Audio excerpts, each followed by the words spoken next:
మా latest videos కోసం మా ఈ తెలుగు న్యూస్ ఛానల్ సబ్స్క్రైబ్ చేసి గంట సింబల్ యాక్టివేట్ చేసుకోండి. నూతన సంవత్సరంలో రెండవ ఏకాదశి పైగా ముక్కనుమ రావటం విశేషం.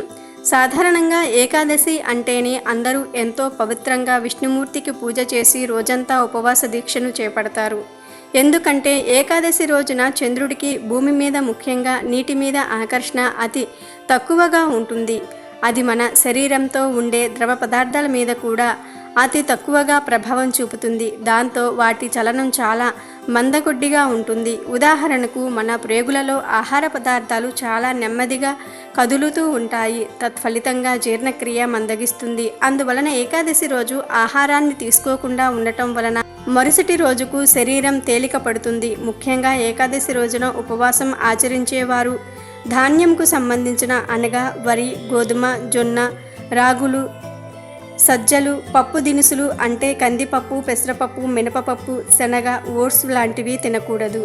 ఈ రోజున ఉదయాన్నే 5 గంటలకే లేచి శుచిగా స్నానమాచరించి పూజ గదిని శుభ్రం చేసి గుమ్మానికి పసుపు కుంకుమలతో బొట్లు పెట్టి పూలతో అలంకరణ చేసుకోవాలి. పూజ గదిలో విష్ణుమూర్తి ఫోటోను లేదా విగ్రహంను ఉంచి దానికి పసుపు కుంకుమలతో బొట్లు పెట్టి విష్ణువుకు ఇష్టమైన తులసి ఆకులతో జాజి పూలతో పూజ చేయాలి. ఇలా చేయటం వలన సమస్త పాపాలు తొలగిపోతాయని పురాణాలు చెప్తున్నాయి.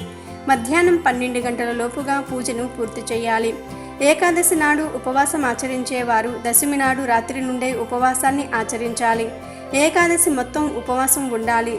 అసత్యం పలుకకూడదు. ఆ రోజంతా విష్ణు అష్టోత్తరాలను పఠించాలి లేదా ఓం నమో నారాయణాయ నమః అనే మంత్రాన్ని పఠించాలి.